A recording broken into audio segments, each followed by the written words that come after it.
Hey everybody, welcome to NoDQ&A video right here on youtube.com/NoDQCAW, and as always, NoDQ.com, your source for the very latest in WWE and TNA. We are coming off a huge edition of SmackDown this week with the return of The Rock to SmackDown after 10 years, and a new World Heavyweight Champion was crowned, Alberto Del Rio. We also have TNA Genesis this weekend, now one of the big four pay-per-views from TNA. I'll get to all this and more in just a moment. You can submit questions to NoDQ&A video, formspring.me/AaronRift. With that being said, let's get right down to the questions. A lot of people have asked me about Alberto Del Rio winning the title and what my thoughts were. And then I got this question here from Jay Moore in 123. Hey Aaron, what did you think of the possibility that Del Rio only won the world title so that Dolph Ziggler, being a heel, would have a face to cash in Money in the Bank on instead of another heel like Big Show? First of all, regarding Del Rio's title win, I thought that it was really well done. I thought Big Show and Del Rio had a great TV match on SmackDown. One of the best TV matches from WWE in a long time.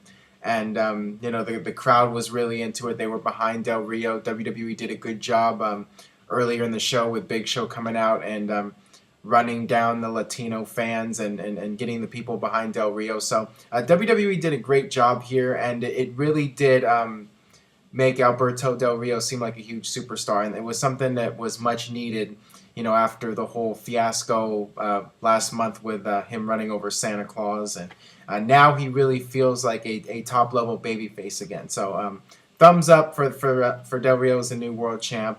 As far as Dolph Ziggler cashing it in, I mean, that definitely opens the door now for something like that to happen.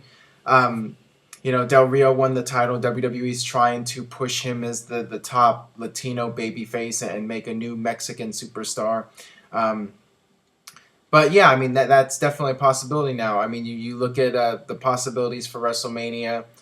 Big Show, Ryback, it's looking like Randy Orton will be facing Sheamus, and that could open the door for Del Rio to face Dolph Ziggler at WrestleMania. So certainly seems like that could be the direction WWE is going in, and we'll just have to wait and see. But who knows? Dolph Ziggler might not even cash it in until after WrestleMania. So there's no way to know for sure. No real word on what's going to happen. It doesn't seem like WWE has a set plan as to when Ziggler will cash in, and it's just a matter of when they feel it's the right time, and it could just be a spur-of-the-moment deal where WWE decides now's the time to pull the trigger on Ziggler. Hey Aaron, how do you feel about TNA only having 4 live pay-per-views this year?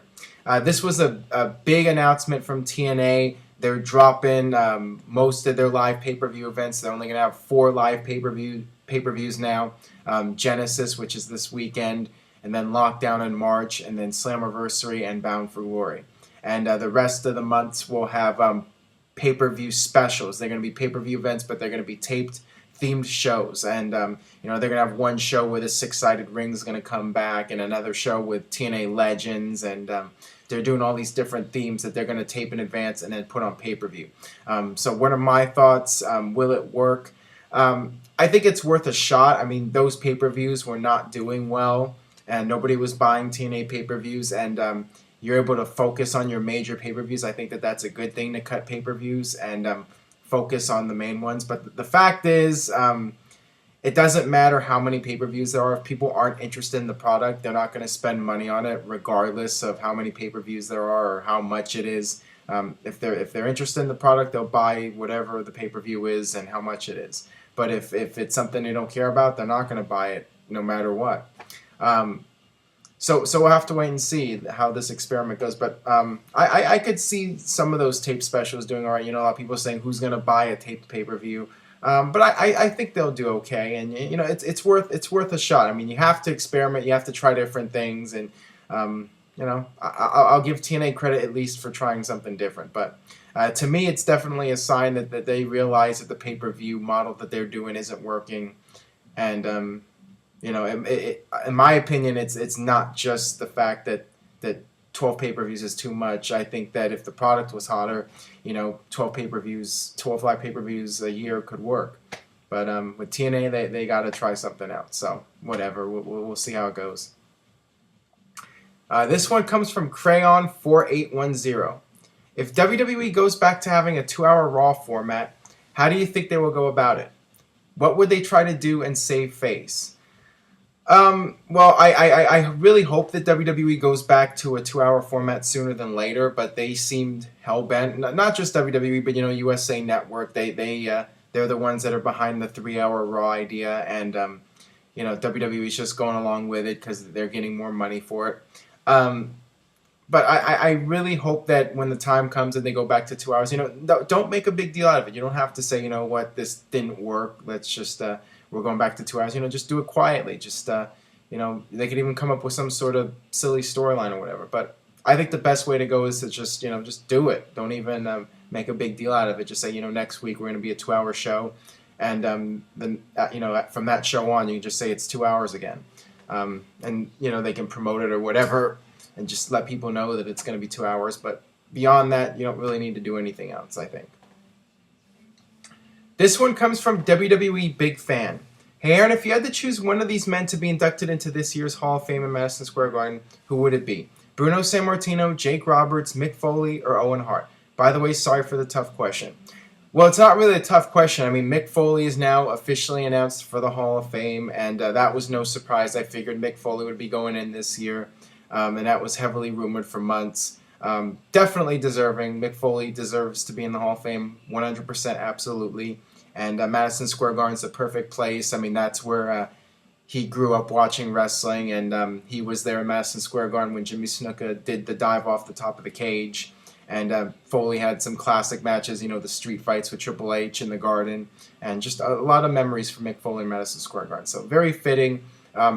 If I had to choose, Bruno Sammartino would be the obvious number one pick for the Hall of Fame. But, some things are just not meant to be. And Bruno does not want to go into the Hall of Fame. He thinks it's a joke. And WWE tried to get him to accept the offer this year, but he turned it down. So you know what? You can only do so much. And it's unfortunate. Maybe one day Bruno will change his ways. But, it really seems doubtful. It seems like...